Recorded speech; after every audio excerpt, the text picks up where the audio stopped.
בין החויכים כשושנה בין החויכים כן ויוסי בין הבונוי.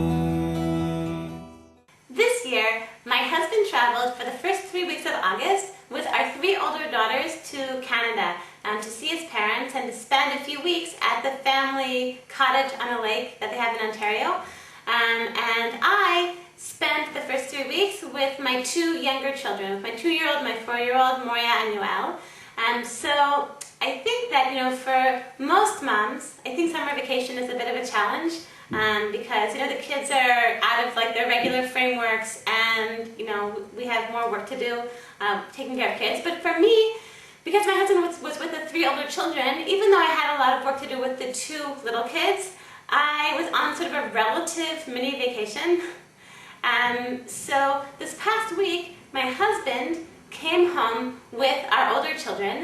And I have to admit that even though I was really, really looking forward to seeing everyone again and having everybody home, I was also feeling quite hesitant to have an end to my sort of mini vacation within sort of summer vacation.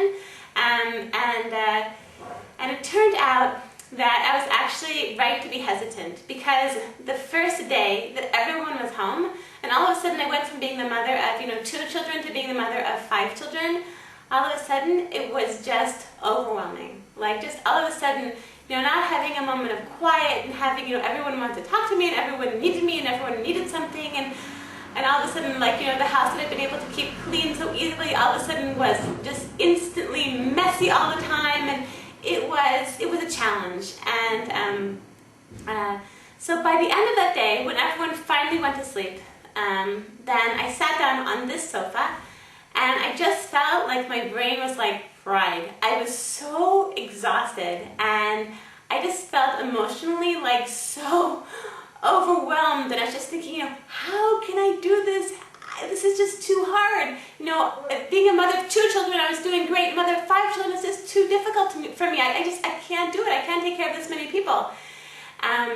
But at the same time that it was difficult, I think that I felt like, on a day that, let's say, like you've done like a lot of walking, or you've done a lot of lifting, or you got like a good workout, and you can feel like that your muscles are a bit sore, and it's a good feeling because like you got a good workout and you're getting stronger. You're getting stronger. The next time that you're gonna have to lift that same amount or walk that same amount, it's gonna be easier because you're getting stronger and your muscles are getting built by. That was how I felt. I felt like on an emotional level, I was getting stronger. I felt like it was actually like, instead of being an unpleasant feeling, it was a good emotional feeling. Like I am becoming emotionally a stronger person. Thank God, by the next day I already got reacclimated to what it's like to be the mother of 5 kids, and really I felt like already like it was normal. I was back in the saddle again. It was fine.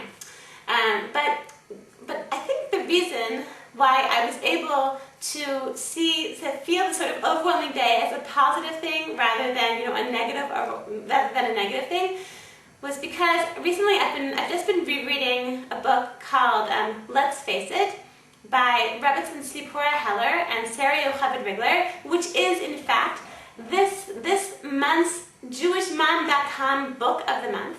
I think it's an amazing book. It's one of my favorite books of all time. It's about, facing challenges in life. And the book opens with the following story. That there's a man, a champion runner, who's training for the Summer Olympics. And the Summer Olympics are only 3 weeks away. And he's in his native Tennessee, and it's a really, really hot day. And he's running running through the hills. And he's feeling really, really good. It's really hot because he's sweating a lot, he's working hard, his muscles are hurting, but he knows he's getting in a good run, and he feels like he's gonna go for the gold, and he thinks he can do it. He's becoming this run is really, really gonna help him win the gold at the Summer Olympics. But then, after he's been running for a few miles, a white Cadillac comes up behind him, and someone opens the window, and he says, "Hey, Sonny, it's a really hot day. Why are you working so hard? I got air conditioning. I got new leather seating. Come on in. I'll give you a ride up this hill. It's a huge hill. You got miles to go. Come on thank you very much, but I'd really rather run. So of course, like the person in the Cadillac thinks that the runner is crazy. He keeps on driving. He's like, well, suit yourself. Closes the window, gets to the top of the hill, and he gets to, there's like a flat stretch where the runner before the run, had set out hurdles for himself to jump over at 50-yard stretches.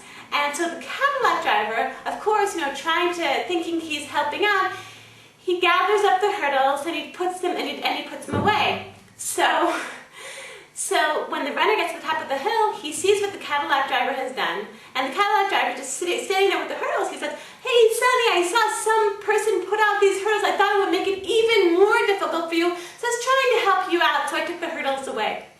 And the runner, of course, is very irritated.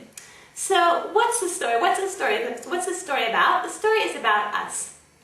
That most of us, we go through life and we really, really want to be like the Cadillac driver.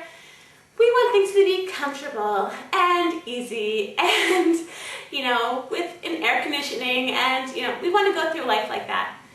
But if you want to become your best self, if you want to become a champion and really, really live up to your potential and win the gold on a spiritual level at least, then you gotta jump over those hurdles. You're gonna have to deal with discomfort and running up the hill, and it's gonna be hard work. And that I think for every mother, it's a lesson. It's a lesson for us. On those days, like the day that I was having, those days when I feel like I'm working so hard, and I just like want to get into the Cadillac. I just want things to be easy, and I'm thinking like, why am I doing this? How did I get into this? How did I become the mother of 5 children? But in order to become my best possible self, in order to become a champion, like a spiritual champion, this is what I need to do. This is a situation that God put me into in order to become my best possible self, in order to become, as I said, a spiritual champion. So I want to bless all of us. Our sages teach us that, in 120 years, when we get up to heaven, that we will see that in heaven that there is a picture, an image of us. It's the ultimate you, the ultimate possible you, your ultimate potential, who you could have become. And there are people in history who have lived up to becoming their ultimate possible selves. For example, at the binding of Isaac, when God calls out, God says after the binding of Isaac, God calls Abraham and he says, Abraham, Abraham. Because Abraham at that moment had lived up to his ultimate potential. That his self down on earth was exactly the same as his image, his ultimate potential image up in heaven. And for us, I think in order for every single mom, all of us, I think, have, many goals and purposes and reasons why we were put on this earth.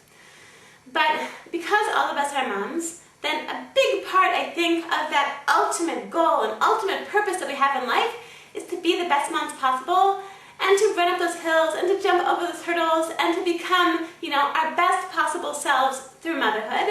And I want to bless all of us that, we've all gotten now to the end of summer vacation and we've jumped over, I assume, a lot of hurdles. And I want to bless all of us that we should just continue jumping over those hurdles and knowing that through that we are becoming spiritual champions. I want to bless everyone with an amazing week.